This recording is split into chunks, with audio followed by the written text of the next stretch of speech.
சிறுவயதில் கேட்ட தென்கட்சி சுவாமிநாதன் ஐயா அவர்களின் சிந்தனையை தூண்டும் நகைச்சுவை கதைகளை இந்த பதிவில் பார்க்கலாம். ஒரு தடவை கலைவாணர் என்.எஸ். கிருஷ்ணன் பேராசிரியர் கல்கியை சந்திச்சு பேசிக்கிட்டு இருந்தாராம். கலைவாணர் கல்கியை பார்த்து, எனக்கு கதை எழுத ஆசையா இருக்கு, எப்படி எழுதுறதுன்னு கேட்டாராம். கதை எழுதுறதுக்கு 4 மை வேணும்னாராம் கல்கி. அப்படியா, அப்படின்னா என்னென்ன கலர் மை அப்படின்னு கேட்டிருக்காரு கலைவாணர் சிரிச்சுக்கிட்டே. நான் சொன்னது கலர் மை இல்லை, அது வேற மை. அதாவது கதை எழுதுறதுக்கு தேவைப்படுகிற 4 மை எதுன்னா, 1 திறமை, 2 பேணாமை, 3வது தனிமை, 4வது பொறுமை அப்படின்னாராம். உடனே கலைவாணர், உங்க யோசனை அருமை அப்படின்னாராம். அதுதான் கலைவாணர். பொதுவாக எழுத்தாளர்கள் எழுதுகிற மாதிரி நடந்துக்கிறது இல்லை. ஆனால் கலைவாணர் என்ன சொல்லுவாரோ அதே மாதிரி நடந்துக்குவார். எல்லாருக்கும் எல்லாம் கிடைக்கணுங்கிற கருத்தை சினிமா படங்களில் வலியுறுத்துவார். அதே மாதிரி நடைமுறை வாழ்க்கையிலேயே எல்லாருக்கும் எல்லாமும் கொடுப்பார். பணம், பதவி, புகழ் இப்படி எதுவுமே இல்லாத ஒரு சாதாரண மனுஷனா இருந்தா கூட இவர் மனுஷனுக்கு கொடுக்குற மரியாதையில கொஞ்சமும் குறைச்சல் இருக்காது. இந்த குணம் சாதாரணமா எல்லாருக்கும் இருக்கிறது இல்லை. அவரு சினிமா தியேட்டருக்கு போய் சினிமா பார்க்கறது வழக்கம். அவர் வந்திருக்கிறாருங்கிறது தெரிஞ்சா போதும், வெளியில பிச்சைக்காரங்க வந்து கூடிடுவாங்க. இது அவருக்கு தெரியும். வெளியில நம்மளை நம்பி ஒரு கூட்டம் காத்துக்கிட்டு இருக்குமேன்னு நினைப்பார். உடனே ஒரு 100 ரூபா நோட்டை கொடுத்து சில்லறையா மாத்திட்டு வர சொல்லுவார். படம் முடிஞ்சு வெளியில வர்றப்போ சில்லறையோட வருவார். எல்லாருக்கிட்டையும் கொடுத்துருவார். ஏன்னா எல்லாரும் தேடிட்டு வருவாங்க அவரை. என்ன எல்லாரும் சௌக்கியமா இருக்கிறீங்களா அப்படின்னு பிரியமா விசாரிப்பார். ஏதோ ரொம்ப நெருங்கின சொந்தக்காரங்களை விசாரிக்கிறது மாதிரி விசாரிப்பாரு. தன்கிட்ட இருக்கிற சில்லறையை எல்லாருக்கும் சமமா பிரிச்சு கொடுத்துட்டு தான் அங்கிருந்து புறப்படுவார். ஒரு நாள் அது மாதிரி புறப்படுற சமயத்துல ஒரு சின்ன பையனுக்கு சில்லறை எதுவும் கிடைக்கல கொடுக்கறதுக்கு. இது கலைவாணருக்கு தெரியாது. கார்ல ஏறி புறப்பட்டு போயிட்டார். அந்த பையன் காரை பிடிச்சிக்கிட்டு பின்னாடியே ஓடியாந்துருக்கிறான். ஐயா, நீங்களே இல்லைன்னு சொன்னா நான் என்ன பண்றது, இன்னைக்கு பட்னி தான், அம்மாவுக்கு வேற உடம்பு சரியில்லை அப்படின்னு கத்திக்கிட்டே ஓடியாந்தானா. கலைவாணர் கவனிச்சுட்டார். உடனே காரை நிறுத்த சொன்னார். இறங்கினார். அந்த சின்ன பையனை கட்டி பிடிச்சிக்கிட்டு, என்னை மன்னிச்சுக்கப்பா, நான் கவனிக்காம வந்துட்டேன் அப்படின்னு சொல்லி அழ ஆரம்பிச்சுட்டாராம். இன்னொரு தடவை இதே மாதிரி ஒரு தியேட்டர்ல இருந்து வெளியில வந்திருக்கிறார். ஒரு ஆள் அவர்கிட்ட வந்து நின்றுருக்கார். அவர் கொடுக்கறதுக்கு இவர்கிட்ட பணம் இல்லை. பணம் இல்லையாப்பா அப்படின்னாராம். உங்ககிட்டயே இல்லையா அப்படின்னாராம் அவரு. கலைவாணருக்கு மனசு ரொம்ப சங்கடமா போச்சு. உடனே புறப்பட்டு வீட்டுக்கு போனார். அங்கே இங்கே தேடி பார்த்து அங்கிருந்த கொஞ்சம் நெஞ்ச சில்லறையை எடுத்தார். காரு டிரைவரை கூப்பிட்டார். தியேட்டர் வாசல்ல நின்றுகிட்டு இருந்த ஆசாமியோட அங்க அடையாளங்களை சொன்னார். காரை எடுத்துட்டு போய் அந்த ஆளை கண்டுபிடிச்சி இந்த காசை கொடுத்துட்டு வா அப்படின்னு அனுப்பி வச்சாராம். பிச்சை போடுறதுக்காக காரை அனுப்புனதாக வேற யாரை பத்தியாவது நீங்க கேள்விப்பட்டிருக்கிறீங்களா? அவர் ஒரு வித்தியாசமான மனிதர், வித்தியாசமான கலைஞர். கலைவாணரோட சகோதரர் கல்யாணம் நடந்தது. அதுல தியாகராஜ பாகவதர் கச்சேரி முடிஞ்ச உடனே அதுல சம்பந்தப்பட்ட கலைஞர்களுக்கெல்லாம் கலைவாணர் பரிசுகள் கொடுக்குறார். அந்த கச்சேரியில கடம் வாசிச்சவருக்கு மட்டும் மற்ற எல்லாருக்கும் கொடுத்ததை விட பெருசா ஒரு வெள்ளி கோப்பையை பரிசா கொடுத்தாராம். மற்றவங்களுக்கெல்லாம் சின்னதா கொடுத்துட்டு கட வித்துவானுக்கு மட்டும் பெருசா பரிசு கொடுக்குறீங்களே ஏன்னு கேட்டிருக்கிறாங்க. அதுக்கு கலைவாணர் விளக்கம் கொடுத்தாராம். இப்பெல்லாம் ரயில்ல கூட்டம் அதிகங்கிறது உங்களுக்கு எல்லாருக்கும் தெரியும். இந்த வித்வான் இவ்வளவு பெரிய மண்பானைய ரயில்ல ரொம்ப பத்திரமா உடையாம ரொம்ப தூரத்துல இருந்து கொண்டு வந்திருக்கிறாரே, அது என்ன சாமான்யமான காரியமா? அவரோட அந்த சாமர்த்தியத்தை பாராட்டுறதுக்காக தான் அவருக்கு இவ்வளவு பெரிய பரிசு அப்படின்னாராம். இந்த காலத்துல எல்லாமே நாற்காலிக்கு ஆசைப்படாதவர்கள் அப்படின்னு சொல்லிட முடியாது. ஏன்னா நிறைய பேர் நாற்காலிக்கு ஆசைப்படுறவங்கள நாம பார்க்குறோம். உட்கார்றதுக்கு ஒரு நாற்காலி கிடைச்சுடாதா, அதோட ஒரு கால் உடஞ்சி முக்காலியா இருந்தாலும் பரவாயில்ல, ஒரு மாதிரியா அனுசரிச்சு உட்காந்துக்கலாம் அப்படின்னு அலையிறவங்க எத்தனை பேர்? இந்த காலத்துல மட்டும்தான் அப்படின்னு இல்லை, அந்த காலத்துலயும் இதே மாதிரி ஆசைகள் சபலங்கள் இருந்திருக்கும் போல இருக்கு. பரமசிவன் வசிஷ்டருக்கு ஒரு விசேஷமான ஆசனத்தை கொடுத்திருந்தாராம். சரி, அப்படி என்ன அதுல விசேஷம்னா, வசிஷ்டர் ஒரு குறிப்பிட்ட இடத்துக்கு போகணும்னு நினைச்சு புறப்படுறாருன்னு வச்சுக்கோங்க. அவருக்கு முன்னாடியே இந்த ஆசனம் புறப்பட்டுரும். போய் ஒரு வசதியான இடமா பார்த்து இருந்துக்கும். வசிஷ்டர் போவார். அங்கே போனதும் எங்கே உட்காரலாம்ங்கிற இட பிரச்சனையெல்லாம் அவருக்கு ஏற்படுறதில்ல. அதுதான் இவருடைய இருக்கை அங்கே முன்னாடியே போய் காத்துக்கிட்டு இருக்குதே. நேராக போவார், அதில் உட்காந்துக்குவார். மற்ற முனிவர்கள்லாம் இதை பார்த்தாங்க. அவங்களுக்கு பொறாமையாக இருந்துதான். எல்லாரும் ஒரு இடத்துல கூடி இதை பற்றி பேசியிருக்கிறாங்க. என்ன இது, நாமளும் அவரை மாதிரி தானே இருக்கிறோம், இருந்தாலும் நமக்கும் அது மாதிரி ஒரு ஆசனம் கிடைக்கலையே அப்படின்னு யோசனை பண்ணியிருக்காங்க. சரி, நேராக பரமசிவன்கிட்டயே போவோம், இதை பற்றி கேட்போம் அப்படின்னு நினச்சிக்கிட்டு போனாங்களாம். பரமசிவனை பார்த்துருக்குறாங்க. ஐயா, நாங்களும் முனிவர்கள் தானே, வசிஷ்டர் பண்ணுறது மாதிரி நாங்களும் உங்களை குறித்து கடும் தவம் பண்ணிக்கிட்டு தானே இருக்கிறோம். அப்படி இருக்கும் பொழுது அவருக்கு மட்டும் ஏன் இந்த விசேஷ சலுகை அப்படின்னு கேட்டிருக்காங்க. அதுக்கு பரமசிவன் சொன்னாராம், முனிவர்களே, உங்கள் கேள்விக்கு நான் பதில் சொல்கிறேன், ஆனால் அதுக்கு முன்னாடி நீங்கள் ஒரு காரியம் பண்ணணும்னாராம். என்ன செய்யணும்னு சொல்லுங்கன்னு இருக்காங்க. நீங்கள் ஒவ்வொருத்தரும் தனித்தனியாக போய் உங்களை விட உயர்ந்த ஒருத்தரை தேடி கண்டுபிடிச்சி அவருக்கு அதிதி பூஜை பண்ணி அவரை ஒரு மண்டலத்துக்குள்ளே என்கிட்ட அழைச்சிட்டு வந்துருங்க அப்படின்னாராம். சரின்னு எல்லாரும் புறப்பட்டுருக்காங்க. அவங்க போனதுக்கு அப்புறம் நந்தி தேவனை அழைச்சி வசிஷ்டரை கூப்பிட்டுக்கிட்டு வர சொன்னாராம். அவர் வந்தார், வணங்கினார். வசிஷ்டரே, இன்னையிலேருந்து ஒரு மண்டலத்துக்குள்ள உங்களை விட தாழ்ந்தவர் ஒருத்தரை தேடி கண்டுபிடிச்சி அவருக்கு அதிதி பூஜை பண்ணி அவரை என்கிட்ட கூப்பிட்டுட்டு வாங்கன்னு விட்டார். சரின்னு இவரும் புறப்பட்டு போயிட்டார். கொஞ்ச நாள் ஆச்சு. முனிவர்கள்லாம் திரும்பி வந்தாங்க. பரமசிவன் முன்னாடி வந்து நின்னாங்க. ஐயா, எவ்வளவோ தேடி பார்த்துட்டோம், எங்களை விட உயர்ந்தவர்கள் யாருமே கிடைக்கல அப்படின்னாங்களாம். வசிஷ்டரும் வந்து சேர்ந்தார். ஐயா, எவ்வளவோ தேடி பார்த்தேன், என்னை விட தாழ்ந்தவர் யாருமே கிடைக்கல அப்படின்னாராம். அவரே தொடர்ந்து சொன்னார், என்னுடைய மனைவி எனக்கு அடங்கினவ தானே, அவளுக்காவது அதிதி பூஜை பண்ணி அழைச்சிட்டு வந்துடலாமான்னு யோசிச்சு பார்த்தேன். என்னோட மனசு அதுக்கும் இடம் கொடுக்கல. ஏன்னா அவளோட விரதத்துக்கு முன்னாடி நாம ஏமாத்திரம் அப்படின்னு யோசிச்சு பார்த்தேன். அதனால அந்த எண்ணத்தையும் கைவிட்டுட்டேன் அப்படின்னு ரொம்ப வருத்தத்தோட சொன்னாராம். இதை கேட்ட உடனே மற்ற முனிவர்களுக்கு வெக்கமா போச்சு. இந்த உலகத்துல நம்மளை விட மேலானவங்க யாருமே இல்லைன்னு நாம நினைச்சோம். வசிஷ்டரோ தன்னை விட தாழ்வானவங்க யாருமே இல்லைன்னு நினைக்கிறார். பரமசிவன் ஏன் அந்த ஆசனத்தை அவருக்கு மட்டும் கொடுத்தார் அப்படிங்கிற கேள்விக்கான பதில் அவங்களுக்கு கிடைச்சிட்டு தான். இந்த காலத்துல நாம எப்படி நினைக்கிறோம்னா, எல்லாரும் நம்மளை விட மட்டமானவங்கன்னு நினைக்கிறோம். அதனால நாம மட்டும் நாற்காலியில உட்காந்தா போதும் அப்படின்னு நினைக்கிறோம். ஏமாந்து போனவங்க சந்தர்ப்பம் பார்த்து காலை வாரி விட்டுறாங்க, கீழே விழுந்து காலை உடைச்சிக்கிறோம். அதுதான் இன்னைக்கு நடக்கிறது. ஒரு அம்மா தன்னோட வீட்டுக்காரரை ஒரு மனோதத்துவ டாக்டர்கிட்ட அழைச்சிட்டு போனாங்களாம். என்ன ப்ராப்ளம்னு கேட்டிருக்காரு டாக்டர். எங்க வீட்டுக்காரர் அடிக்கடி நாற்காலியில உட்காந்து காலை உடைச்சிக்கிறார் அப்படின்னாங்களாம். அப்படின்னா அந்த நாற்காலியில தான் ஏதோ கோளாறு அப்படின்னாராம் டாக்டர். அப்படி இருக்க முடியாது டாக்டர் அப்படின்னாங்களாம் அந்த அம்மா. அது எப்படி அவ்வளவு உறுதியா சொல்றீங்கன்னு கேட்டிருக்காரு அந்த டாக்டர். எங்க வீட்டுல நாற்காலியே கிடையாது டாக்டர், இவர் இருக்கிறதா நினைச்சுக்கிட்டு உட்கார்றார், அதுதான் ப்ராப்ளம் அப்படின்னாங்களாம் அந்த அம்மா. ஒரு ஊர்ல ஒரு பெரியவர் இருந்தார். அவர் ஒரு குரு. அவர் தொடர்ந்து தியான கூட்டங்கள் நடத்துவார். அந்த கூட்டத்துல கலந்துக்கிறதுக்காக பல ஊர்கள்ல இருந்து சீடர்கள் நிறைய பேர் வருவாங்க போவாங்க. ஒரு நாள் அங்க கூட்டம் நடந்துகிட்டு இருக்குது. அந்த சமயத்துல சீடர்கள்ல ஒருத்தன் என்னத்தையும் திருடி விட்டான். மற்ற சீடர்கள் அதை கவனிச்சுட்டாங்க. இவன் ஆப்பிட்டுக்கிட்டான். கூட்டம் முடிஞ்ச பிற்பாடு இவன் திருடின விஷயத்த அந்த பெரியவர்கிட்ட போய் சொன்னாங்களாம். அவர் கவனத்துக்கு கொண்டுகிட்டு போனாங்க.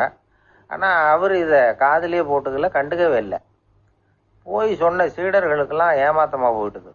என்ன இது, இவ்வளவு தூரம் நாம் கண்டுபிடிச்சி போய் சொல்கிறோம், அவர் கண்டுக்கவே மாட்டேங்கிறாரே அப்படின்னு ஒரு மாதிரி ஆயிட்டாங்க. இருந்தாலும் அதை பற்றி ஒன்றுமே சொல்லிக்கல, பேசாமல் இருந்துட்டாங்க. கொஞ்ச நாள் ஆச்சு. அதே ஆள் மறுபடியும் ஒரு திருட்டில் மாட்டிக்கிட்டான். சீடர்கள் மறுபடியும் அந்த குரு கிட்ட விஷயத்த சொன்னாங்க. அவர் அப்பவும் வழக்கம் போல சும்மாவே இருந்துட்டார். இவர் இப்படி இருக்கிறத பார்த்ததும் அந்த சீடர்களுக்கு கோபம் வந்துட்டுது. உடனே அந்த சீடர்கள்லாம் ஒன்று கூடி பேசினாங்களாம். எல்லாருமா சேர்ந்து ஒரு விண்ணப்பம் தயார் பண்ணாங்க. அதை குருநாதர்கிட்ட கொண்டுட்டு போய் கொடுத்தாங்க. அந்த விண்ணப்பத்தில் இவங்க என்ன எழுதியிருக்கிறாங்க தெரியுமா? குருநாதர் அவர்களே, உடனே திருடனவன் மீது சட்ட நடவடிக்கை எடுக்கணும். நீங்கள் அப்படி அவனை இங்கே சேர்க்கக்கூடாது. நீங்கள் சேர்த்தீங்கன்னா நாங்கள் இங்கே இருக்கிறத பற்றி யோசிக்க ஆரம்பிச்சிருவோம். அவனை இந்த மடத்தை விட்டே துரத்தி பண்ணணும். நீங்கள் அவனை வெளியில் அனுப்புங்க, இல்லைன்னா நாங்கள் அத்தனை பேரும் வெளியில் போயிடுறோம். இப்படி தான் அந்த விண்ணப்பத்தில் எழுதியிருக்கிறாங்க. குரு அந்த விண்ணப்பத்தை வாங்கி படித்து பார்த்தார். அதுக்கப்புறம் அதை எழுதின அத்தனை பேரையும் கூப்பிட்டாரு. எல்லாரும் இப்படி வாங்கன்னாரு. வந்தாங்க. இப்படி என் எதிரில் உட்காருங்கன்னார். உட்காந்தாங்க. அப்புறம் சொன்னார், இதை பாருப்பா, நீங்கள் எல்லாரும் புத்திசாலிகள், உங்களுக்கு எது நல்லது எது கெட்டதுங்கிறது நல்லா தெரியும். நீங்கள் மேற்கொண்டு ஏதாவது படிக்கணும்னு நினச்சா வேற எங்கே வேணும்னாலும் போகலாம், அதுக்கு நான் தடை சொல்ல மாட்டேன். ஆனால் உங்களால் குற்றம் சாட்டப்பட்ட அவன் இருக்கானே, அவன் எப்படின்னா அவனுக்கு எது நல்லது எது கெட்டதுங்கிறதெல்லாம் தெரியாது, அதனால தான் திருடுறான். நீங்கள் சொல்கிறது மாதிரி அவனை அடித்து துரத்தி விடுறோம்னு வச்சுக்கோங்க, அவனுக்கு எப்படி நல்லது கெட்டது தெரியும்? அவனுக்கு அதை யார் சொல்லி கொடுக்கறது? அதனால் இங்கேயே இருக்கட்டும், அதுதான் சரி. இதுக்காக நீங்கள் எல்லாரும் என்னை விட்டுட்டு போனாலும் சரி, அவனை நான் விரட்ட மாட்டேன் அப்படின்னு விட்டாரான். இவ்வளவையும் திருடனை அந்த சீடன் கேட்டுக்கிட்டே இருந்திருக்கான். அவன் கண்களில் கண்ணீர். அப்படியே எழுந்திரிச்சு வந்தான், குரு காலில் விழுந்தான். அவன் கண்ணீரில் அவனது தீமை கழுவப்பட்டது அப்படிம்பாங்க. அதாவது சீடர்களுக்கு அந்த குருவோட பெருமை அப்பதான் புரிஞ்சுதான். ஒரு நல்ல ஆசிரியர் இருக்காருன்னு வச்சுங்க, நல்லா படிக்கிற பையனுக்கு தான் பாடம் சொல்லி கொடுப்பேன்னா அது என்ன பெரிய விஷயமா? மோசமாக படிக்கிறவனையும் மாற்றி காட்டுறேங்கிறது தான் பெருமை. இந்த காலத்து குரு ஒருத்தர் ஒரு ஆசிரமம் வச்சு நடத்திட்டு வந்தார். நிறைய பேர் தினம் வருவாங்க போவாங்க. ஒரு நாள் ஒருத்தன் வந்தான். அந்த குரு முன்னாடி போய் நின்னான். ஐயா, என்ன உங்கள் சீடனா ஏற்றுக்கணும்னா. அந்த குரு நிமிர்ந்து பார்த்தார். உன்னுடைய நோக்கம் என்னன்னு கேட்டார். ஐயா, உங்ககிட்ட கொஞ்ச நாள் இருந்தேன்னா நல்ல பழக்க வழக்கங்களை கற்றுக்கலாம், அதுக்கப்புறம் வெளியில் போய் ஒரு நல்ல தொழில் தொடங்கி வாழ்க்கையில் முன்னுக்கு வரணுங்கிறது தான் என்னோட நோக்கம் அப்படின்னா. நீ சொல்கிறது சரி, ஆனால் உன்னால் இங்கே நல்ல பழக்க வழக்கங்களை கற்றுக்க முடியலேன்னு வச்சுக்கோ, அப்போ என்ன பண்ணுவேன் அப்படின்னு கேட்டார் அவர். அப்படி ஆச்சுன்னா என்ன, உங்களை மாதிரியே ஒரு ஆசிரமம் ஆரம்பித்து அதுக்கு குருவாக இருந்துட்டு போகிறேன் அப்படின்னு நானும். மனிதர்களில் சில பேர் ரொம்ப வித்தியாசமாக நடந்துக்குவாங்க. மற்றவங்களுக்கு அது ரொம்ப ஆச்சரியமாக கூட இருக்கும். அந்த ஆள் ஒரு மாதிரி பார்த்து நடந்துக்கோ அப்படின்னு கூட சொல்கிறது உண்டு. இவங்களை பார்த்து நாம் பித்து குளியும்போம். உளவியல் இவங்களை எக்ஸென்ட்ரிக்ஸ் அப்படின்னு சொல்லுது. இவங்களை மனநோயாளிகள்னு தவறாக புரிஞ்சிக்க கூடாது. அவங்க வேற இவங்க வேற. எக்ஸென்ட்ரிக்ஸ் பற்றின சில விவரங்கள் ஒரு புத்தகத்தில் இருக்குது. அதாவது ஸ்காட்லாந்தில் ஒரு உளவியல் மருத்துவர் அதை எழுதியிருக்கிறார். அவர் பேர் டாக்டர் டேவிட் வீக்ஸ். அவருக்கு ஒரு உதவியாளர் இருந்தாராம். அவர் பேர் கேட் வுட். இவங்க 2 பேரும் சேர்ந்து இங்கிலாந்து பூரா சுற்றி பார்த்துருக்காங்க. 3 வருஷம் சுற்றினாங்களாம். நான் சொன்னது மாதிரி ஒரு மாதிரியாக இருக்கிற ஆசாமிகள் பல பேரை சந்தித்து பேசி அவங்கள பற்றி ஆய்வுலாம் நடத்தியிருக்கிறாங்க. அப்படி நடத்தி அதை ஒரு புஸ்தகமாக எழுதியிருக்கிறாங்க. நிறைய பேசி பார்த்துட்டு அவங்க சொல்லியிருக்கிறத கேட்டால் ரொம்ப ஆச்சரியமாக இருக்குது. நாம் இவங்களை பார்த்து பித்துக்குழிங்கிறோம், எக்ஸென்ட்ரிக்ஸ் அப்படின்னு சொல்கிறோம், கிண்டல் கூட பண்ணுறோம். ஆனால் அவங்களோட அறிவு ரொம்ப தெளிவானதான். இந்த ஆராய்ச்சியாளர்கள் சொல்கிறாங்க. அவங்க உடல் நலமும் ரொம்ப நல்லா இருக்குதான், உடம்புலையும் எந்த கோளாறும் இல்லையா. அவங்களுக்கு மகிழ்ச்சியும் அதிகமாக, ஆயுளும் அதிகமாக. அவங்களில் பல பேர் என்ன சொல்கிறாங்கன்னா, நீங்கள் நினைக்கிறது மாதிரி இல்லை நாங்கள், ஆனால் நாங்கள் மற்றவங்கள்லேருந்து வேறுபட்ட தன்மை உள்ளவங்க அப்படிங்கிறத ஒத்துக்கிறாங்களாம். இந்த உலகம் பிறந்ததுலேருந்தே இப்படிப்பட்ட வித்தியாசமான ஆசாமிகளும் பிறந்திருக்கிறாங்க. சரி, அப்படிப்பட்டவங்க எப்படி இருப்பாங்க? இப்போ ஒரு மகாராஜா தன்னோட நாய்க்கு லட்சக்கணக்கில் பணம் செலவு பண்ணி கல்யாணம் பண்ணி வச்சிருக்கிறார். ஒரு கோடீஸ்வரர் தான் வளர்த்துக்கிட்டு இருந்த பூனைகளுக்கு தன்னோட சொத்து பூராவும் எழுதி வச்சிருக்கிறார். இது மாதிரி ஒருத்தர் 2 பேர் இல்லை, நிறைய பேர் உண்டு.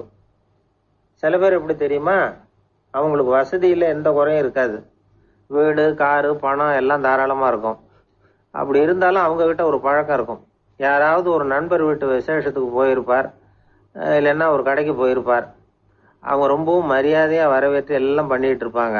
ஆனால் இவர் அவங்களுக்கு தெரியாமல் ஏதாவது ஒரு பொருளை திருடி பாக்கெட்டில் போட்டுட்டு வந்துடுவார். அப்படி வந்தால் தான் இவருக்கு திருப்தி. பல பேர் அவங்க வளர்த்த பிராணிகளுக்கு பளிங்கு கல்லால் சமாதி கட்டி வச்சிருக்கிறாங்க. இப்படிலாம் பண்ணுறாங்க. பல பேர் அவங்களுக்கு பிடித்தமான ஒருத்தர் எப்படியோ அதே மாதிரி தலைமுடி, தாடி வச்சுக்கிறது, உடை உடுத்திக்கிறது, மலை குகையில் போய் குடியிருக்கிறது, இப்படி எவ்வளவோ வினோதமான நடவடிக்கைகள். இவங்களெல்லாம் ஆய்வு பண்ணின டாக்டர் வீக்ஸ் என்ன சொல்கிறாரு தெரியுமா? பொதுவாக இவங்க உயர்ந்த புத்திசாலிகளாக இருக்கிறாங்க. ஒருமைப்பட்ட மனம், கருமையுமே கண்ணான பண்பு, தனிமையை நாடுற மனப்பான்மை எல்லாம் இவங்களுக்கு உண்டு. அவங்களில் பல பேர் அவங்க பெற்றோருக்கு முதல் குழந்தை அல்லது ஒரே குழந்தை, இப்படி தான் இருக்கிறாங்க. இது மாதிரியானவங்க பெண்கள் 1 பங்குன்னா ஆண்கள் 2 பங்கு. இவங்கெல்லாம் ஆக்கப்பூர்வமான செயல் செய்கிறாங்க. அப்படிப்பட்டவங்களாக தான் இருக்கிறாங்க. அடுத்தவங்க கிட்ட அன்பு காட்டுறவங்களா சிறு இருக்கிறாங்க, வயதில் கேட்ட உற்சாகமூட்டுறவங்களா தென்கட்சி இருக்கிறாங்க. சுவாமிநாதன் ஐயா அவங்களுடைய அவர்களின் ஆக்கப்பூர்வமான சிந்தனையை பணிகளுக்கு தூண்டும் ஊக்கம் கொடுத்தா நகைச்சுவை அவங்க கதைகளை மன இந்த சந்தோஷமும் பதிவில் உடல் பார்க்கலாம். நலமும் பெருகும், ஆயுளும் கூடும். இதெல்லாம் அந்த டாக்டருடைய கண்டுபிடிப்பு. பித்துக்குழித்தனத்துக்கும் மனநோய்க்கும் வித்தியாசம் உண்டுங்கிறத சொல்றதுதான் இந்த தகவல். அதனால ரெண்டும் ஒண்ணுன்னு நினைச்சிடக்கூடாது. ஒரு நண்பன் ஒருத்தனை பத்தி சொல்றோம். அவன் எந்த வகைன்னு நீங்களே முடிவு பண்ணுங்களேன். அவன் ஒரு கல்யாண வீட்டுக்கு போய் சாப்பிட்டுட்டு வெளியில வந்தோம். அவன் கூட வெளியில வந்த உடனே ரொம்ப நேரமா தன்னோட செருப்பை தேடிக்கிட்டு இருந்தான். என்னப்பா இன்னுமா உன் செருப்பு கிடைக்கல அப்படின்னு கேட்டோம். இல்ல என்னது முன்னாடியே கிடைச்சுட்டுது, அதை விட நல்லதா ஏதாவது கிடைக்குமான்னு பாக்குறேன் அப்படின்னா அவன். என்னை விட யோக்கியம் இந்த உலகத்துல வேற யாரும் இல்லை சார் அப்படின்னாரு ஒருத்தர். அவரை விட அயோக்கியன் வேற யாரும் இருக்க முடியாதுங்கிற முடிவுக்கு கேட்டவங்க வந்துட்டாங்களாம். மனுஷனுக்கு இருக்கிற ஒரு மிகப்பெரிய குறையே தன்கிட்ட இருக்கிற குறை அவனுக்கு தெரியாம போறதுதான். ஆனா அடுத்தவங்க கிட்ட இருக்கிற குறை இவனுக்கு தெளிவா தெரிஞ்சிடும். ஒரு ஒட்டகம் ஒரு கொக்கை பார்த்து ஒரு கேள்வி கேட்டுதான். என்ன கேள்வி தெரியுமா? உன் கழுத்து ஏன் இப்படி வளைஞ்சு போயிருக்குது அப்படின்னு கேட்டிருக்கு. இதுக்கு உடம்பே வளைச்சல். இது போய் கொக்கை கிண்டல் பண்ணுது. இன்னைக்கு மனித சுபாவமும் கிட்டத்தட்ட இப்படித்தான் இருக்குது. இந்த உலகத்துல குறையில்லாத மனிதர்கள் யாரும் கிடையாது, நாம உள்பட. அப்படிங்கிறத முதல்ல நாம நல்லா புரிஞ்சுக்கணும். ஒரு ஊர்ல ஒரு விற்பனை நிலையம் இருந்தது. செல்ல பிராணிகளை விற்பனை செய்யற நிலையம் அது. நாய், கிளி, பூனை இப்படி நிறைய வச்சு விற்பனை பண்ணிட்டு இருக்கிறாங்க. நாய்க்குட்டி விற்பனை செய்யற பகுதியில ஒரு சிறுவன் நின்றுகிட்டு இருந்தான். விற்பனை செய்யற ஆளுகிட்ட விலை கேட்டுக்கிட்டு இருந்தான். அதோ இருக்குதே அந்த நாய்க்குட்டி என்ன விலை அப்படின்னு கேட்டானா. 1000 ரூபாய் அப்படின்னாராம். சரி அது வேணாம், இது என்ன விலைன்னு இருக்கான். 500 ரூபா அப்படின்னாராம். இந்த சின்ன பையன் கையில வச்சிருந்தது வெறும் 50 ரூபா தான். அதனால இதை விட குறைச்சலா கிடைக்குமான்னு பார்த்திருக்கான். அந்த கடையில ஒரு மூலையில சரியா கவனிக்கப்படாம ஒரு நாய்க்குட்டி படுத்து கிடந்தது. பாவமா கத்திக்கிட்டு இருந்தது. அதை பார்த்ததுமே இவனுக்கு அது ரொம்ப பிடிச்சி போச்சு. உடனே அந்த கடைக்காரரை பார்த்து, அதுவும் அந்த மூலையில படுத்து கிடக்குதே அந்த நாய்க்குட்டி என்ன விலை அப்படின்னு கேட்டிருக்கான். தம்பி, அது ஒரு கால் ஊனம், அதனால அது உன்னோட குதிச்சு விளையாடவோ ஓடுறதோ அதால முடியாத காரியம் அப்படின்னு இருக்காரு அவர். அது தெரிஞ்சுதாங்க கேட்கிறேன், அதோட விலை என்ன அதை மட்டும் சொல்லுங்களேன் அப்படின்னு இருக்கான். தம்பி, இது கால் ஊனம் உள்ள ஒரு நாய். இதை போய் காசு கொடுத்து வாங்கறதுக்கு யாராவது பிரியப்படுவாங்களா? இதை நான் உனக்கு இலவசமாவே தர்றேன், எடுத்துட்டு போ அப்படின்னாராம். இதை கேட்டதும் அந்த சிறுவனுக்கு கோவம் வந்துட்டுதான். நீங்க ஒன்னும் சும்மா கொடுக்க வேணாம், இந்தாங்க 50 ரூபா, இதை வச்சுக்கிட்டு நாய்க்குட்டியை கொடுங்க அப்படின்னு இருக்கான். அவருக்கு ஒன்றும் புரியல, ஆச்சரியமா இருந்தது. சரின்னு பணத்தை வாங்கிட்டு நாய்க்குட்டியை தூக்கி கொடுத்தார். அந்த சிறுவன் அந்த நாய்க்குட்டியை 2 கையாலையும் வாங்கினா, மார்போட பிரியமா சேர்த்து அணைச்சுக்கிட்டான். தெருவில் இறங்கி நடக்கிறான். அப்படி நடக்கும் பொழுதுதான் பாக்குறார், கடைக்காரர் ஆச்சரியமா அவனை பாக்குறாரு. அப்பதான் அவருக்கு ஒரு விஷயம் புரியுது. அந்த சிறுவன் தெருவில் நாய்க்குட்டியை மார்போட அணைச்சுக்கிட்டு விந்தி விந்தி நடந்து போய்கிட்டு இருக்கிறான். ஆமா, அவனுக்கும் ஒரு கால் ஊனம். இந்த நாய்க்குட்டியை யாருமே வாங்க மாட்டாங்கன்னு நினைச்சுக்கிட்டு இருந்தார். குறையுள்ள அதுக்கும் ஒரு எஜமானன் கிடைச்சுட்டான். அதனால ஊனம் ஒரு குறை இல்லை அப்படிங்கிற உண்மையை அந்த கடைக்காரர் புரிஞ்சுக்கிட்டாராம். நம்மால் ஒருத்தர் கொஞ்சம் வயசானவர், எழுந்திருச்சு சரியா நடக்க முடியாது, சாய்வு நாற்காலியிலேயே எப்பவும் உட்காந்துருப்பார். அவரு தனக்கு துணையா ஒரு நாயை பக்கத்துல வச்சிருந்தார். அதுவும் ரொம்ப வயசான ஒரு நாய், எழுந்திருக்கவே சிரமப்படும், நடக்கவும் முடியாது. அவர் பக்கத்திலேயே இதுவும் சோர்ந்து போய் படுத்து கிடக்கும். அந்த பெரியவரை பார்க்க வந்த ஒருத்தர் கேட்டார், ஏங்க, ஒரு சின்ன பையனை உங்களுக்கு துணையா வச்சுக்க கூடாதா? இந்த நாயை உங்களுக்கு பாதுகாப்பா வச்சிருக்கிறீங்களே, உங்களுக்கு ஒரு ஆபத்துன்னா இது எப்படி உங்களுக்கு உதவ முடியும் அப்படின்னார். அப்ப அவரு சொன்னாராம், எனக்கு ஒரு ஆபத்துன்னா அந்த சமயத்துல இந்த நாய் என்னை தனியா விட்டுட்டு ஓடி போயிடாம இருக்கணும்ல, அதுக்காகத்தான் இதை நான் வச்சிருக்கிறேன் அப்படின்னாராம். நம்மள சில பேரு ரொம்ப தைரியமா இருப்பாங்க. நாம கூட சொல்றது உண்டு, அந்த ஆளுகிட்ட வர்றதுக்கு எமன் கூட பயப்படுவான் அப்படின்னு சொல்றது உண்டு. தைரியசாலிகளை நெருங்கிறதுக்கு எமன் பயப்படுவான் அப்படின்னு சொல்றது உண்மைதான், அது பொய் இல்லை. மன வலிமை இருக்கு பாருங்க, அது மனுஷனை காப்பாற்றும். இது மருத்துவ ரீதியான உண்மை. உடல் கோளாறுகள் மன ஆரோக்கியத்தை பாதிக்கும். மன எழுச்சி, மன போராட்டம் இதெல்லாம் உடல் இயக்கத்துல மாறுதலை உண்டாக்குது. சில வகையான நோய்களுக்கும் மனசுக்கும் இருக்கிற சம்பந்தம் என்னங்கிறத பத்தி எல்லாம் இப்ப ஆராய்ச்சி பண்றாங்க.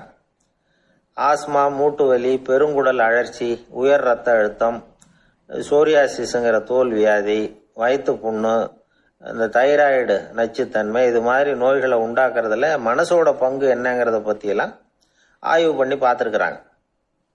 எதுக்கு எடுத்தாலும் சோர்ந்து போகிறது, தோண்டு போகிறது, இப்படிப்பட்ட மனவாகு, அதோட யாரும் நமக்கு உதவ முடியாது அப்படிங்கிற மனோபாவம், கைவிடப்பட்ட மனநிலைமை, இதெல்லாம் நோயோட தீவிரத்தை ரொம்ப அதிகரிக்க செய்யுதான். இவங்கெல்லாம் அந்த கை கால் வலிக்குது, உடம்பு அசதியாக இருக்குது, தூக்கம் வரல, முதுகு வலிக்குது, உடம்புல உணர்ச்சி குறையுது, கை கால் விரல்லாம் மரத்து போகுது, இப்படி ஏதாவது சொல்லிக்கிட்டு டாக்டர்களை தேடி வந்துக்கிட்டு இருப்பாங்க. நெஞ்சு வலி யாருக்கு வருது தெரியுமா? பதற்றம், போட்டி மனப்பான்மை, அளவுக்கு அதிகமான வேகம், துடிப்பு, பேராசை, இதுலேயும் கட்டுப்பாடு, நேரம் தவறாமை, அப்புறம் இதெல்லாம் உள்ள மனவாக உள்ளவங்க இருக்கிறாங்கல்ல, அவங்க பெரும்பாலும் நெஞ்சு வலிக்கு ஆளாயிடுறாங்களாம். ஃப்ரீட்மேன் அப்படிங்கிறவர் நிறைய ஆராய்ச்சியெல்லாம் பண்ணி பார்த்துட்டு இதை உறுதிப்படுத்தி இருக்கிறார். அவர் பண்ணின ஆராய்ச்சியில் என்னெல்லாம் தெரிய வந்தது தெரியுமா? பொறுப்பு அதிகம் உள்ளவங்களுக்கு கண்டிப்பாக ரத்த அழுத்தம் வரும், அதிகமாக இருக்குமா. அதே மாதிரி கண்டிப்பாக இருக்கிறாங்கல்ல, அவங்களுக்கும் ரத்த அழுத்தம் அதிகரிக்குமா.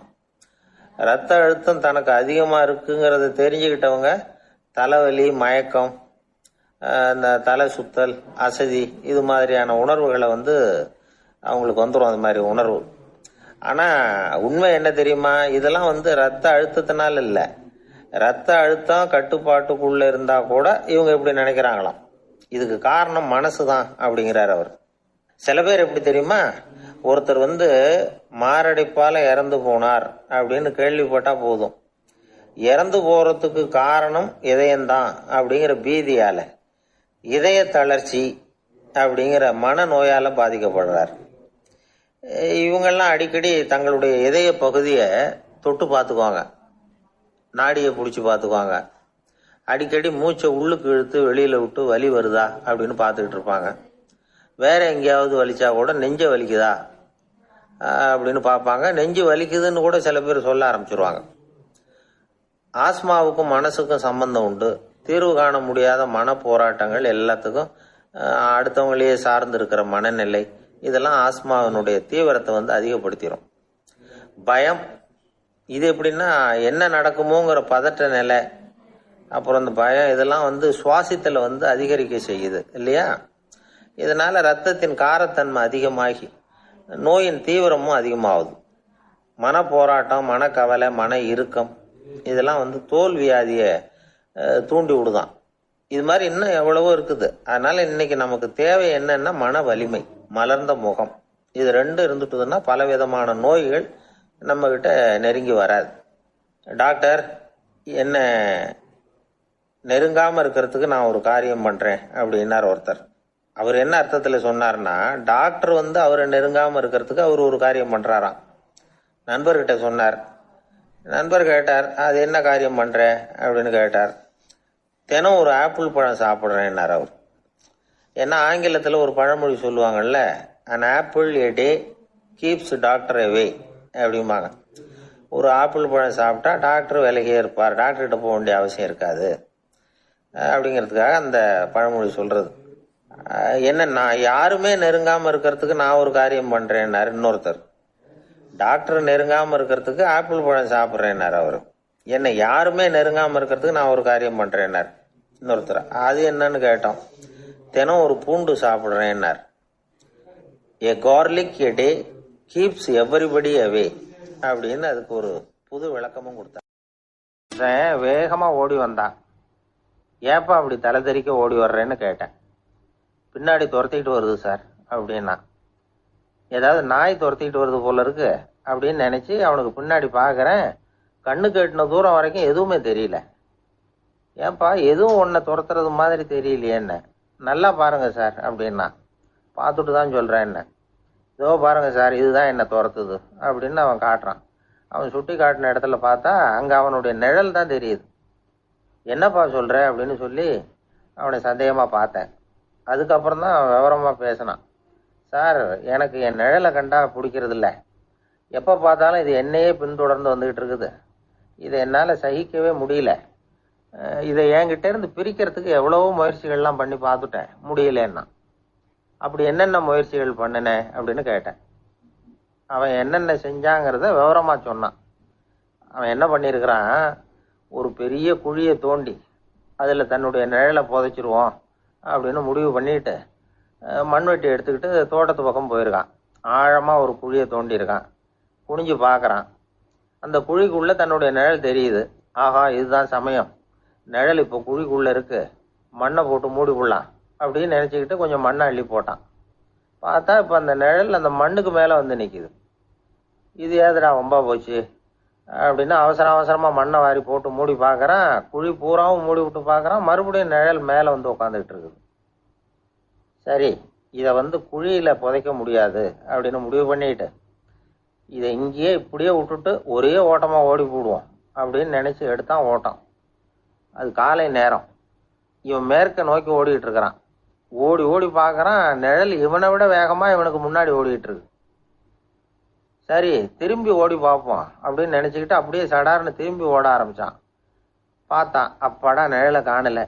கொஞ்சம் தூரம் ஓடி ஒரு இடத்துல நின்று அப்படியே சாவகாசமாக திரும்பி பார்க்குறான். பின்னாடி நின்றுக்கிட்டு இருக்குது நிழல். இப்படி ஓடி வந்து தான் இங்கே நம்ம முன்னாடி நின்று தன்னுடைய அவஸ்தையை சொல்லிகிட்டு இருக்கிறான். இந்த நிழலை துரத்துறது அல்லது வெட்டி விடுறது, இதுக்கு ஏதாவது வழி இருக்கா சொல்லுங்க சார் அப்படிங்கிறான். நமக்கு ஒன்றும் புரியல. அந்த நேரம் பார்த்து ஒரு பெரியவர் வந்தார். அவர்கிட்ட யோசனை கேட்டோம், என்ன செய்யலாம்னு. அவர் சொன்னார், இந்த பாருப்பா, நீ அங்கேயும் எங்கேயும் ஓடாத, அப்படியே கீழே படுத்துக்கொண்டார். அது நல்ல உச்சி வேலை. அவன் அப்படியே கீழே படுத்துக்கிட்டான். இப்போ அப்படி இப்படின்னு திரும்பி பார்க்குறான், நிழலை காணலை. அவன் இப்போ தான் நிம்மதியாக இருந்தான். இப்போ அந்த பெரியவர் சொன்னார், எல்லா மனிதர்களுமே இப்படி தான் ஓடிக்கிட்டு இருக்கிறாங்க. நான் எனது அப்படிங்கிற ஆணவம் தான் அவங்கள துரத்திக்கிட்டு இருக்கு. அதை விட்டுட்டு ஓடணும்னு நினைச்சாலும் அது முன்னாடி வந்து நிற்கிது. பரம்பொருளை நோக்கி ஓடுறப்போ இந்த ஆணவம் பின்னாடி வந்து விடுது. பரிபூர்ண சரணாகதிங்கிற நிலையில அது முழுசுமா மறைஞ்சு விடுது. தன்னை உணர்கிற வேலை அது. அந்த நேரம் மனிதனுக்கு விடுதலை உணர்வு ஏற்படுகிற நேரம் அது. அப்படிப்பட்ட சுதந்திர மனிதர்களாக எல்லாரும் மாறி போயிட்டாங்கன்னா இந்த உலகமே இன்பமயம் அப்படின்னு ஒரு விளக்கம் கொடுத்தார் பெரியவர். நம்மால் ஒருத்தர் வேகமாக ஓடி வந்துக்கிட்டு இருந்தான். ஏன்டா அப்படி ஓடி வர்ற அப்படின்னு கேட்டார் எதிரில் வந்தவர். ஆசை துரத்துது, அதுதான் ஓடி வர்றேன்னா. உனக்கு என்ன ஆசைன்னு கேட்டார். எனக்கு ஒன்றும் ஆசை இல்லைங்க, என்னை எப்படியாவது பிடிச்சுடணும்னு போலீஸ்காரங்களுக்கு ஆசை. அந்த ஆசை இப்போ என்னை துரத்தி பின்னாடி வந்துக்கிட்டு இருக்குது. அதுதான் தப்பிச்சு வந்துக்கிட்டு இருக்கிறேன். குறுக்க நிற்காதீங்க சார், வழியை விடுங்க அப்படின்னு சொல்லிவிட்டு வேகமாக ஓடி மறைஞ்சான். எனக்கு வாழ்க்கையில் ஒரே ஒரு ஆசை தான் சார் அப்படின்னார் ஒருத்தர். அது என்னன்னு கேட்டேன். ஆசைகளை ஒழிச்சுடணுங்கிறது தான் என்னோட ஆசை அப்படின்னார். இப்படி ஆசைகளை ஒழிக்க வேண்டும் அப்படிங்கிறதையே ஒரு ஆசையாக கொள்றது அபத்தம் அப்படிங்கிறார் ஒரு பெரியவர். இது மாதிரி ஆசைகளை ஒழிக்க ஆசைப்பட்டா அந்த நோக்கம் நிறைவேறாதான். அந்த முயற்சியால் புதுசாக சில துன்பங்கள் தான் சேருமா. அதில் புதுசாக ஒரு ஆசை தலை தூக்கும் அப்படிங்கிறார் அவர். ஆசைகளை தானாக விழ வச்சுடலாம். அதுக்கு வழி என்ன தெரியுமா? எந்த ஒரு ஆசையையுமே பூரணமாக நிறைவேற்றி கொள்ள முடியாதுங்கிறத உணரணும். அதை உணர்ந்தா ஆசைகள் தானாக விழுந்துடும். அதை விட்டுட்டு ஆசைகளை விட்டுடணுங்கிறதையே ஒரு ஆசையாக வச்சுக்கிட்டு அதுக்காக கடுமையாக முயற்சிகளையும் செஞ்சுக்கிட்டு நான் ஆசைகளை விட்டுட்டு ஞானோதயம் அடையிறதுக்கு கடுமையாக முயற்சி பண்ணிகிட்டு இருக்கிறேன் சார் அப்படின்னு சொல்லிக்கிட்டு இருந்தால் எந்த காலத்துலையும் ஞானோதயம் வரப்போகிறது இல்லை. அதுக்கு பதிலாக துன்பந்தான் சேரும் அப்படிங்கிறது அவரோட கருத்து. எந்த ஒரு ஆசையையும் பூரணமாக நிறைவேற்றி கொள்ள முடியாது அப்படிங்கிறத உணரணும். ஒரு ராஜா, அவர் மனசில் அமைதி இல்லை, எப்பவும் கஷ்டப்பட்டுக்கிட்டே இருந்தார். இந்த துன்பத்தை போக்குறதுக்கு பல வழிகளில் என்னென்னமோ முயற்சியெல்லாம் பண்ணி பார்த்தார். ஒன்றும் சரியாக வரல. கடைசியாக ஒரு காரியம் பண்ணார். அதாவது ஒரு வேதாந்தியை தேடிட்டு போனார். அவரை பார்த்து கேட்டார், ஐயா, என்னுடைய துன்பங்கள்லேருந்து நான் விடுபடணும், அதுக்கு சுலபமாக ஏதாவது ஒரு வழி இருந்தால் சொல்லுங்களேன் அப்படின்னு கேட்டுக்கிட்டார். அதுக்கு அந்த வேதாந்தி சொன்னார், அதுக்கு ஒரு வழி சொல்கிறேன், அது மாதிரி செய். அதாவது உன்னுடைய ராஜ்யத்துக்குள்ள போதுங்கிற மனசோட வாழற ஒருத்தனை கண்டுபிடிக்கணும். அப்படி கண்டுபிடிச்சி அவனுடைய சட்டையை வாங்கி நீ போட்டுக்கணும். அப்படி போட்டுக்கிட்டா உன்னுடைய துன்பம் தீர்ந்துரும் அப்படின்னார். உடனே ராஜாவுக்கு ரொம்ப மகிழ்ச்சி. அரண்மனையில இருந்த அத்தனை பேரையும் ஆளுக்கு ஒரு பக்கமா அனுப்புனார். தேட சொன்னார். போதுங்கிற மனசுடைய ஒருத்தனை கண்டுபிடிச்சி கொண்டுகிட்டு வாங்க அப்படின்னார். எங்கெங்கயோ தேடி கடைசியா ஒரு ஆளை கண்டுபிடிச்சாங்க. அவன் போதுங்கிற மனசோட இருக்கிறவன் தான். ஆனா அவன்கிட்ட சட்டை எதுவும் இல்லை. இடையில கட்டியிருக்கிற துண்டே போதுங்கிற மனசோட சிறு அவன் வயதில் வாழ்ந்துட்டு இருக்கான். கேட்ட தென்கட்சி சட்டை இருந்தாலும் சுவாமிநாதன் ஐயா ராஜா வாங்கி மாட்டிக்க அவர்களின் முடியும். சிந்தனையை அந்த தூண்டும் வேதாந்தி ஏன் அப்படி நகைச்சுவை கதைகளை இந்த சொன்னாருங்கிறதுக்கான பதிவில் அர்த்தம் இப்பதான் பார்க்கலாம். ராஜாவுக்கு புரிஞ்சுதான். இது வரைக்கும் சொன்னதெல்லாம் ஞான மார்க்கத்தை தேடிடுறவனுக்கான உள்ள தகவல். இப்போ இன்னைக்கு இளைஞர்கள் இதை கேட்டுவிட்டு நமக்கு ஆசையே வேணாம் அப்படின்னு முடிவு பண்ணிவிட்டா வாழ்க்கையில முன்னேறவே முடியாது. நம்முடைய முயற்சிக்கு ஆசை தான் தூண்டுகோல். அதனால இந்த ஆசையையும் அந்த ஆசையையும் போட்டு குழப்பிக்க கூடாது. ஆனா ஒண்ணு, பேராசை நமக்கு தேவையில்லை. நாம படுற ஆசையிலேயும் ஒரு நியாயம் இருக்கணும். ஏன்னா நம்மள சில பேர், நீங்க தான் சார் சொன்னீங்க, அதனால தான் ஆசைப்பட்டேன், அரை தான் கிடைச்சது மிச்சம் அப்படிம்பாங்க கன்னத்தை தடவிக்கிட்டே. அதனால இப்பெல்லாம் எந்த தகவலை சொன்னாலும் ரொம்ப எச்சரிக்கையா இருக்க வேண்டி இருக்குது. ஒரு ஆளு ஒரு கடை வச்சு வியாபாரம் பண்ணிக்கிட்டு இருந்தான். அவனுக்கு ரொம்ப பேராசை, நிறைய பணம் சேர்க்கணும்னு. திடீர்னு ஒரு நாள் அவனுக்கு உடம்பு ரொம்ப சுகம் இல்லாம போயிட்டுது. இனிமே பிழைக்கிறது கஷ்டங்கிற நிலைமை. மரணப்படுகையில இருக்கிறான். சொந்தக்காரங்கள்லாம் சுத்தி உட்காந்துருக்குறாங்க. இவன் மெதுவா கண்ணை திறந்து பாக்குறான். என் வீட்டுக்காரி எங்கன்னா, இதோ இருக்கேன் அப்படின்னாங்க அந்த அம்மா. பசங்கள்லாம் எங்கேங்கிறான். இதோ பக்கத்துல தான் நின்றுட்டு இருக்கிறோங்கிறாங்க. பொண்ணுங்க எங்கேங்கிறான். எல்லாம் இங்கதான் இருக்கிறோம் அப்படிங்கிறாங்க. எல்லாம் இங்கதான் பக்கத்துல தான் இருக்கோம், நீங்க கவலைப்படாதீங்கன்னு சொல்றாங்க எல்லாம். அவன் மெதுவா கஷ்டப்பட்டு வாயை திறந்து, அட பாவிங்களா, எல்லாரும் இங்க இருந்தா அங்க கடையை யாரு கவனிக்கிறது அப்படின்னானா. வாயில கொழுப்பு இருந்தாலும் பரவாயில்ல சார், எப்படியாவது ஒரு வழியா சமாளிச்சுக்கலாம். ஆனா வயத்துல மட்டும் கொழுப்பு இருக்கக்கூடாது சார். அப்படி இருந்தா அதை அலட்சியமாவும் விட்டுறக்கூடாது சார் அப்படின்னு ஒருத்தர் சொல்லிட்டு வந்தார். அதுக்கப்புறம் தான் அவர்கிட்ட பேசி பல விவரங்களை தெரிஞ்சுக்க முடிஞ்சுது. சில பேர் சொல்லுவாங்க, எனக்கு தொந்தி கிடையாது சார், வேணும்னா என் வயத்தை அழுத்தி பாருங்க, கல்லு மாதிரி இருக்கும்பாங்க. வயிறு கல்லு மாதிரி இருந்தா உள்ள கொழுப்பு இல்லைன்னு நினைச்சிடக்கூடாது. வயிற்று தசைக்கு அடியில உள்ள கொழுப்பு சில வாத்தியங்கள்ல இருக்குமே நரம்பு, அது மாதிரி டைட்டா இழுத்துக்கிட்டு இருக்குன்னு அர்த்தம். அதனால தொட்டு பார்த்தா கல்லு மாதிரி தான் இருக்கும், இருந்தாலும் தொந்தி தான். வயத்துல கொழுப்பு அதிகமா இருக்கிறது சங்கடம் தான். அதனால கொலஸ்ட்ரால் அளவு அதிகமாகும்.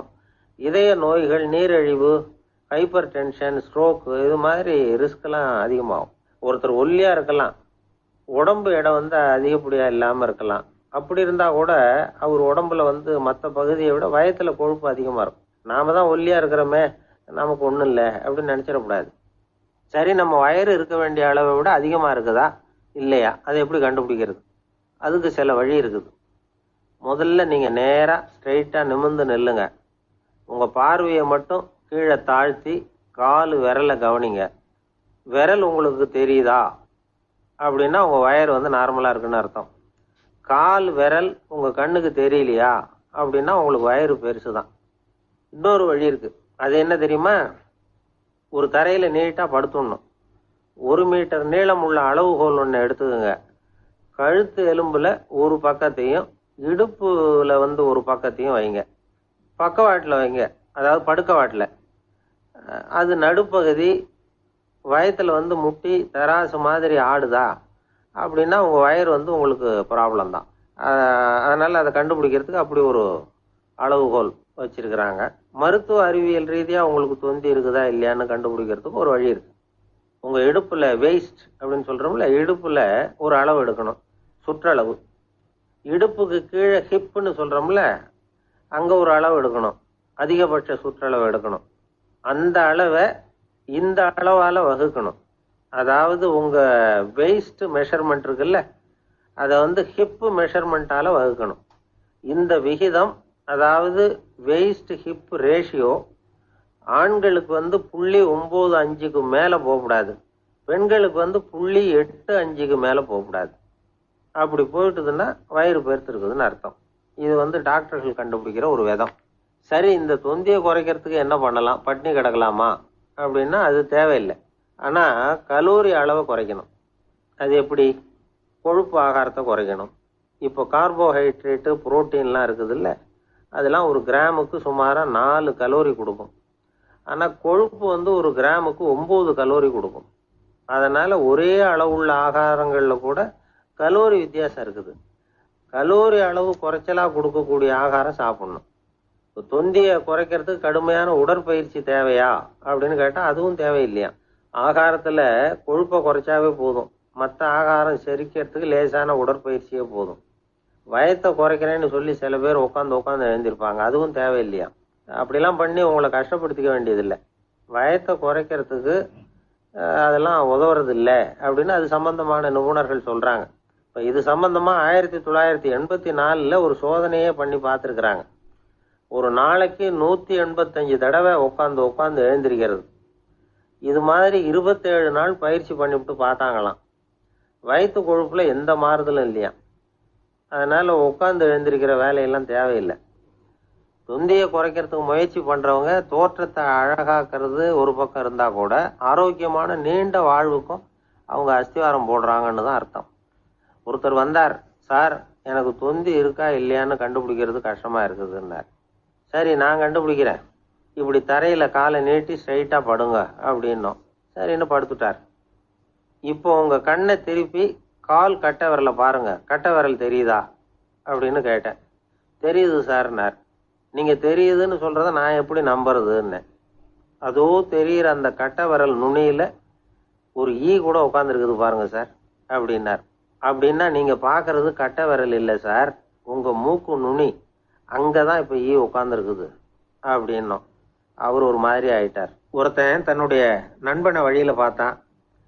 என்னப்பா லெட்டர் போட்டுனே கிடைச்சதா அப்படின்னா. ஓ கிடைச்சதேன்னா அவன். இவன் உடனே ஏன்டா போய் சொல்ற, நான் உனக்கு லெட்டரே போடல, சும்மா தான் கேட்டேன், உடனே கிடைச்சிட்டுதுங்கிறிய அப்படின்னா. லெட்டர் போட்டேன்னு நீ போய் சொல்றப்போ அது கிடைச்சதுன்னு நான் போய் சொல்லக்கூடாதா அப்படின்னானா அவன். இப்படிப்பட்டவங்க சில பேர் இருந்தா கூட இன்னைக்கு கடிதம் மூலமா தொடர்பு கொள்ளாதவங்க இருக்கவே முடியாது. அந்த அளவுக்கு அது அவசியமான ஒன்னாயிட்டுது. இந்த அஞ்சல் அட்டைகள் எப்படி ஆரம்பமாச்சு தெரியுமா? ஆஸ்திரியா நாட்டுல ஒரு பேராசிரியர் இருந்தார். அவர் பேரு இம்மானுவேல் ஹெர்மன். அவர் ஒரு நாள் ஒரு பத்திரிகையில கட்டுரை எழுதினாராம். இது நடந்தது 1869. அவர் எழுதின கட்டுரையில மக்கள் அதிகம் செலவு இல்லாம ஒருத்தருக்கு ஒருத்தர் தகவல் பரிமாறிக்கிறது எப்படி அப்படிங்கிறத பத்தி எழுதியிருந்தார். அதுக்கு சில யோசனைகளை அவரே எழுதியிருந்தாராம். எப்படின்னா, அந்த கட்டுரையை எல்லாரும் படிச்சு பார்த்துருக்குறாங்க, அவர் சொன்ன யோசனைகள் என்னன்னு. அது அரசாங்கத்தின் கவனத்துக்கு அது போச்சான். ஆகா இது அவர் சொல்ற யோசனை நல்லா இருக்கும் போல் இருக்கு அப்படின்னு அவங்களே நினைச்சிருக்கிறாங்க. அவ்வளவுதான். உடனே அந்த யோசனையை நடைமுறைக்கு கொண்டுட்டு வந்தாங்களாம். பேராசிரியர் இம்மானுவேல் ஹெர்மனின் யோசனைப்படி அச்சடிச்ச அரசு முத்திரையோட அரசாங்கம் அஞ்சல் அட்டைகளை வெளியிட ஆரம்பிச்சுதான். 1869 அக்டோபர் 7ஆம் தேதி இது நடந்திருக்கு. உலகின் முதல் அஞ்சல் அட்டை வெளிவந்த நாள் அது. அப்பதான் அதுக்கு பேர் என்ன தெரியுமா? அதாவது கரஸ்பாண்டிங் கார்டு அப்படின்னு பேராது. அதுக்கப்புறம் என்ன ஆச்சுன்னா, உடனடியாக அமெரிக்காவிலேயும் இது மாதிரியான கார்டுகளை வெளியிட ஆரம்பிச்சிட்டாங்க. அங்கே இதுக்கு என்ன பேர் தெரியுமா? Postal card. அதுக்கப்புறம் 1870 இங்கிலாந்துலேயும் இதை வெளியிட்டாங்களாம். அதை வெளியிட்ட முதல் நாள் அன்னைக்கு என்ன நடந்தது தெரியுமா?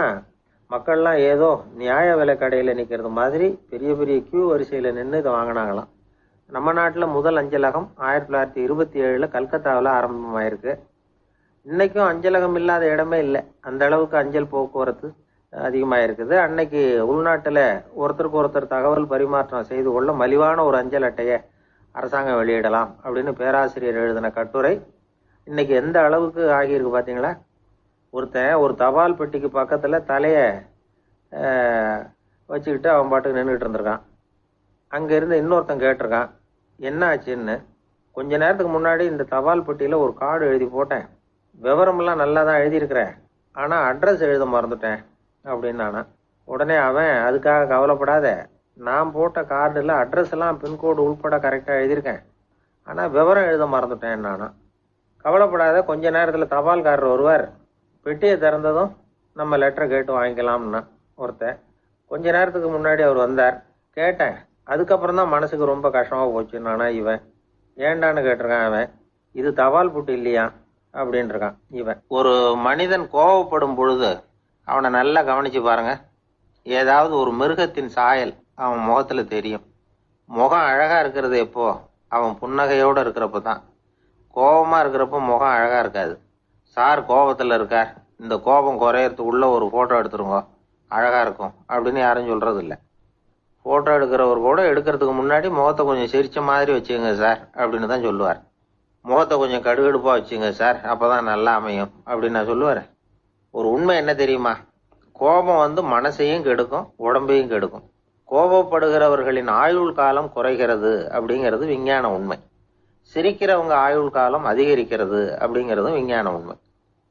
கோவப்படுறவங்கள யாரும் விரும்புறதில்ல. கோவப்படுற அப்பா அம்மா கிட்ட பிள்ளைங்க நெருங்காது. கோவப்படுற அதிகாரிகள் கிட்ட ஊழியர்கள் நெருங்க மாட்டாங்க. கோவப்படுற வாத்தியார்கிட்ட பிள்ளைங்க நெருங்குறதில்ல. அவன் எப்போ பார்த்தாலும் வள்ளு வள்ளுன்னு விழுவான். அதனால எப்பவும் அவன் பக்கத்திலேயே இருக்கணும்னு ஆசைப்படுறேன் அப்படின்னு ஒருத்தன் சொன்னா அவனை இவன் வேடிக்கை பார்க்க ஆரம்பிச்சுட்டான் அப்படின்னு அர்த்தம். சரி, இந்த கோபம் எதனால வருது? இயலாமையினால தான் வருதான். இப்போ நீங்க நினைக்கிறத நிறைவேற்றக்கூடிய சாமர்த்தியம் உங்ககிட்ட இல்லைங்கிறப்போ அது கோபமா வெளிப்படுது. அவ்வளவுதான். திறமை உள்ளவன் கோபப்பட வேண்டிய அவசியமே இல்லை. ஒரு உண்மையான கவிஞன்கிட்ட போய் ஒரு கவிதை எழுதி கொடுங்க அப்படின்னு சொன்னா அவன் உடனே எரிச்சல் அடையக்கூடாது. எரிச்சல் வந்தா அது அவனுடைய இயலாமையை காட்டுது. சிற்பி சிலை செதுக்கிறதுக்கு கோவப்படக்கூடாது. ஒரு அதிகாரி சொன்னார், நீங்க சொல்றதெல்லாம் சரிதான் சார், இருந்தாலும் கோவப்படலைன்னா வேலை நடக்காது சார், அதனாலதான் தினமும் ஆபீஸ்ல கத்திட்டு கிடக்குறேன் அப்படின்னார். ஆனா உண்மை என்ன தெரியுமா? கத்துறதுனால கத்துறது தான் நடக்குமே தவிர காரியம் நடக்காது. வேலை நடக்கிறது மாதிரி ஒரு பாவனை நடக்கும், அவ்வளவுதான். தவறு செய்கிறவர்களுக்கு தண்டனை கத்துறது மட்டும் இல்லை, திட்டு வாங்குற யாரும் தான் செஞ்சது தவறு தான் அப்படின்னு ஒத்துக்கிறது இல்லை. அதை அவங்க உணர்றதும் இல்லை. அப்படி இருக்கிறப்போ திட்டுறதுனால என்ன பிரயோஜனம்? திட்டுறது நோக்கம் என்ன? திட்டு வாங்குறவங்க திருந்தணுங்கிறது தானே. நோக்கம் நிறைவேறாதுன்னா எதுக்காக கத்தணும்? திட்டுறது மூலமாவே ஒருத்தனை திருத்த முடியும்னா திருடுறவனை எல்லாம் கூப்பிட்டு கொஞ்ச நேரம் திட்டி போயிட்டு வாப்பா இனிமே நீ திருந்திவிட்ட அப்படின்னு சொல்லி வச்சுடலாமே. இதுல நாம முக்கியமா புரிஞ்சுக்க வேண்டியது என்னன்னா, கோபம்ங்கிறது நாம அடுத்தவங்களுக்கு கொடுக்கிற தண்டனை இல்லை, அது நமக்கு நாமே கொடுத்துக்கிற ஒரு தண்டனை. அடுத்தவங்களை திருத்துறதாக நினைச்சுக்கிட்டு நம்ம நாமே கெடுத்துக்கிற ஒரு முயற்சி. நம்ம மனசு கெட்டு போகுது, நம்ம உடம்பு கெட்டு போகுது, அதுதான் கண்ட பலன். நம்ம ஆள் ஒருத்தன் சொன்னான், நான் கோபம் வந்துட்டுதுன்னா அதை மனிதர்கள் மேல காட்ட மாட்டேன் சார், அவங்கள திருத்த முடியாதுன்னு எனக்கு தெரியும் அப்படின்னா. வேற என்ன பண்ணுவேன் அப்படின்னு கேட்டேன். பாத்திரங்கள் பேர்ல காட்டுவேன், வீட்டுல இருக்கிற பாத்திரங்களை எல்லாம் எடுத்து வெளியில வீசி எறிவேன் அப்படின்னா. அதனால கோபம் குறைஞ்சுதா அப்படின்னு கேட்டாங்க. எனக்கு குறைஞ்சுது, ஆனா எதிர்த்த வீட்டுக்காரனுக்கு அதிகமாயிட்டுதுன்னு நானும். அது எப்படிறான்னு கேட்டிருக்காங்க. நான் எனக்கு கோபம் வந்த உடனே நேரா அவங்க வீட்டுக்குள்ள போய் அங்க இருக்கிற பாத்திரங்களை தான் எடுத்து வெளியில வீசி எறிகிறேன் அப்படின்னு நானும். ஒரு ஆள் இருந்தார், அவரு தன்னை ஒரு குருன்னு சொல்லிக்கிட்டார். மௌன குரு, வாயே திறக்கிறது இல்லை. அவருக்கு 2 சீடர்கள் உண்டு. இவங்க தான் வர்றவங்க கிட்ட பேசுவாங்க, விளக்கம் கொடுப்பாங்க. ஒரு நாள் இந்த சீடர்கள் 2 பேரும் எங்கேயோ வெளியில போயிட்டாங்க. அந்த நேரம் பார்த்து ஒருத்தர் அங்க வந்தார், குரு கிட்ட போனார். குருவே, புத்தர்னா என்னன்னு கேட்டார். குருவுக்கு ஒன்றும் புரியல. அவர் உண்மையான குருவா இருந்தாவில புரியும்.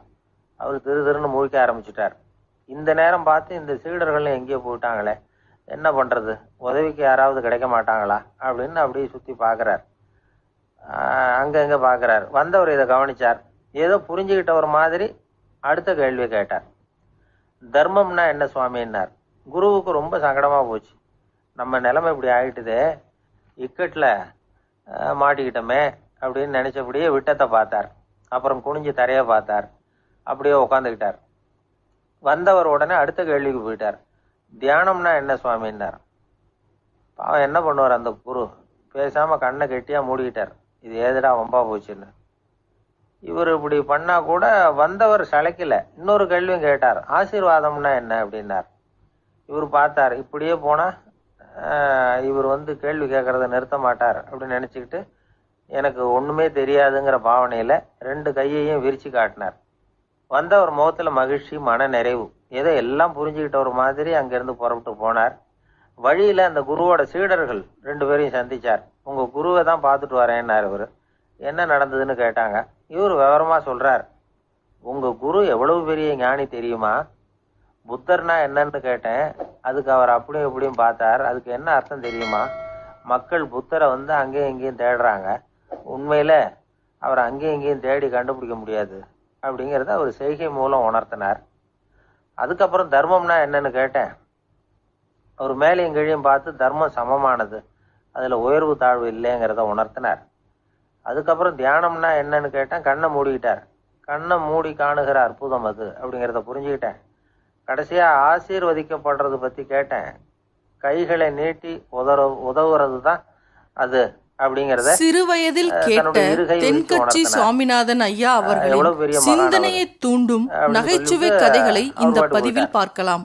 சீடர்கள் அதுக்கப்புறம் மெதுவா குரு கிட்ட வந்து சேர்ந்தாங்க.